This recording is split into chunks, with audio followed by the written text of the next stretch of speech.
Bonsoir Éric Brunet, merci d'être avec nous, notre confrère d'RMC, écrivain et qui s'assume comme réac, je connais bien.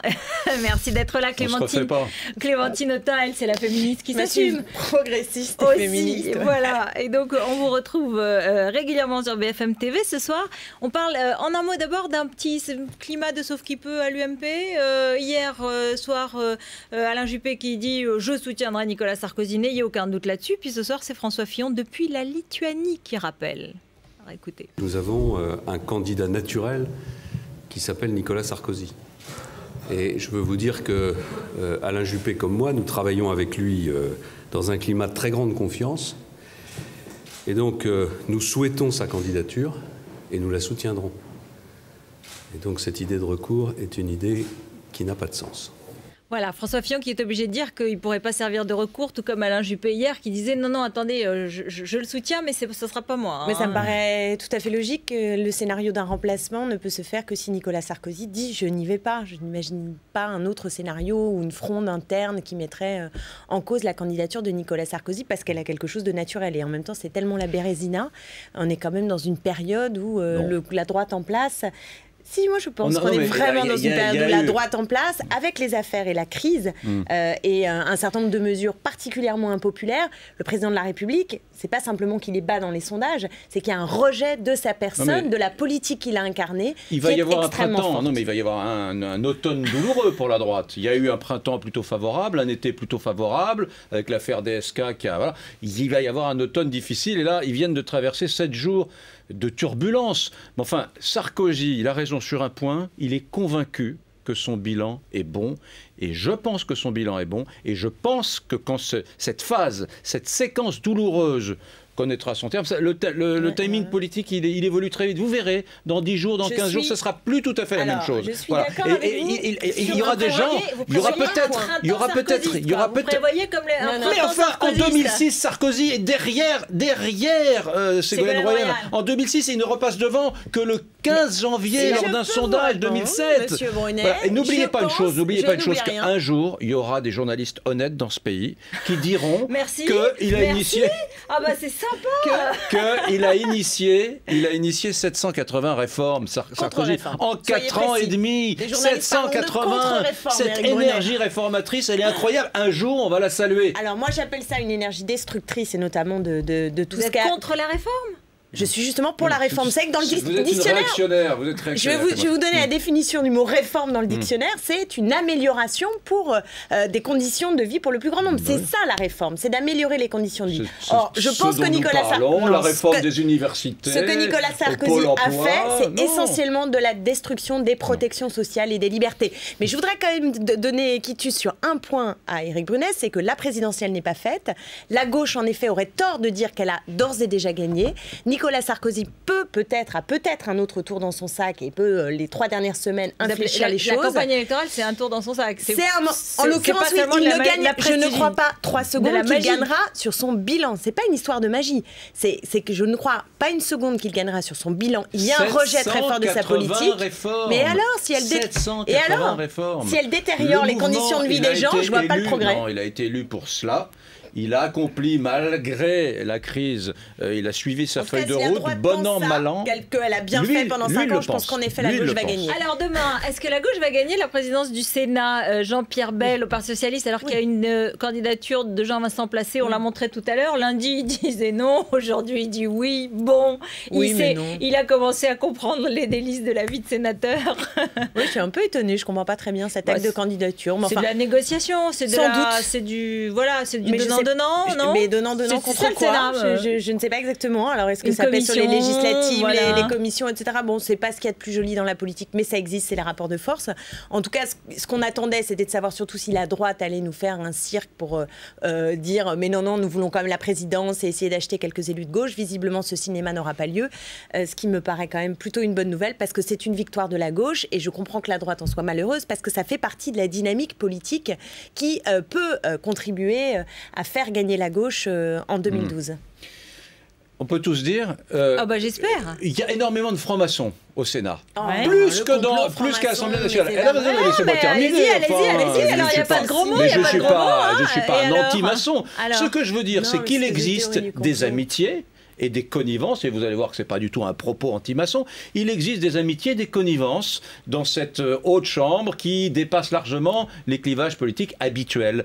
L'idée de l'archer président n'était pas un anachronisme total. Et je voudrais, vous allez dire que j'en fais un peu trop sur Sarko. Ça aurait été une victoire à la pure, ce qui n'a aucun sens politique. Je trouve que Sarko, qu'on décrit tout le temps comme un type vulgaire, etc., a été éblouissant quand il a dit nous perdrons le Sénat dans la dignité. C'est dans les actes qu'on juge les gens, dans la défaite qu'on juge les gens. J'ai trouvé ça magnifique que le président de la République, alors qu'on parle du Sénat, que le président ait pu dire ça à ses conseillers devant des parlementaires UMP, j'ai trouvé ça éblouissant de chiquitude. Il a été très chic sur ce dossier. Alors, bien évidemment... c'est juste qu'il est lucide politiquement et que s'il avait fait... L'archer aurait pu gagner. Mais oui, mais devant les Français, c'est pas démocratique si l'archer gagne la tête du Sénat. Ça n'a pas de sens politiquement. Donc ça se serait retourné contre lui. Donc je pense que c'est pas qu'il est chic, Sarkozy, à dire ça. C'est juste qu'il a un minimum de lucidité pour savoir qu'il ne peut pas faire un coup politique comme celui-là. Alors, il y en a qui parle d'un troisième tour où Jean-Pierre Chevènement serait soutenu par la droite et où il jouerait sa carte et où ce serait mais bienvenue au monde du Sénat, bienvenue dans ce monde du Sénat, très étrange, très curieux. Mais c'est pas la première fois qu'il y a des opérations de cette nature-là qui transcendent les clivages politiques au Sénat. C'est pour ça que Sarko a été plutôt pas mal quand il a dit stop. Moi, je pense que ça n'aide pas à clarifier le paysage politique comme nous en avons besoin dans une période où il y a quand même des repères qui sont très bousculés. Mais c'est l'identité du Sénat. Les sénateurs nous rebattent sans arrêt les oreilles en nous disant « Oh, attention, nous ne sommes pas des parlementaires comme les autres. Nous avons, nous autres, entre parlementaires, sénateurs de gauche et de droite, nous avons justement... C'est une assemblée représentative. J'entends bien. J'entends bien. Mais elle a les défauts de ses qualités. Elle a les défauts de ses qualités. Et être sénateur UMP... mais les petits arrangements de ce genre-là, ils ne sont pas réservés au Sénat quand même. Non, mais c'est amusant de voir ce que va faire la gauche aussi, qui a beaucoup critiqué le Sénat, et notamment l'extrême gauche, en disant qu'elle ne servait à rien. Quelle réforme elle va engager sur le fonctionnement du Sénat. C'est vrai qu'elle ne sert pas à grand-chose. Oui, mais enfin, sur le fonctionnement, sur les primes, sur le train de vie. On va voir s'ils s'y mettent. Je pense que la chose la plus importante dans cette victoire du Sénat, c'est de se dire que si la gauche gagne au Parlement en 2012, elle aura la possibilité de faire des réformes constitutionnelles majeures pour mener des ruptures démocratiques. C'est ça que nous attendons de ça. Le droit de vote des étrangers, pour ne prendre qu'une question, la gauche n'a pas pu le faire en 81, enfin, même pas qu'en 80, même en 97.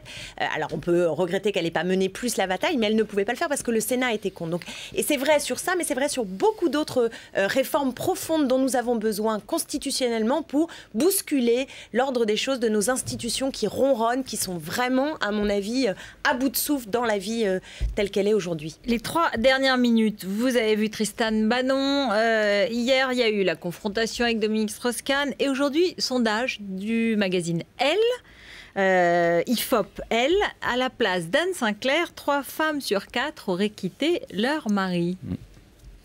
Ben oui. En même temps, je trouve que c'est une question qui est très compliquée parce que voilà, c'est une projection qui est une projection difficile, c'est la vie, j'ai pas envie moi de me mettre à la place d'Anne Sinclair, mais ça dit sans doute quelque chose de cette volonté de liberté, en tout cas, qu'affirment là les femmes, sans doute par ce propos. On prend surtout la mesure du fait que DSK n'est pas sorti des ronces. Loin s'en faut. On a vu une Tristan Banon qu'on présentait comme une jeune fille écervelée, vous vous souvenez, avant qu'elle ne s'exprime il y a quelques semaines.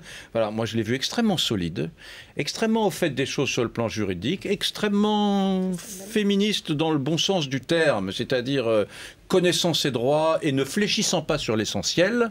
Et donc, tout ça m'amène à croire que DSK a face à lui un dossier sérieux, solide, et je ne suis pas convaincu qu'il puisse s'en affranchir rapidement. Moi, je trouve Tristan Banon digne et... Ah oui, je suis d'accord avec vous. Je la trouve digne et courageuse parce que ce qu'elle fait, c'est pas évident. J'entends beaucoup de jugements à l'emporte-pièce qui me choquent énormément, notamment l'argument selon lequel, parce qu'elle était une allumeuse et qu'elle aurait couché avec d'autres hommes publics, au fond, alors donc, voilà, Strauss-Kahn pouvait très bien faire cette tentative de viol qui donc n'en est pas une.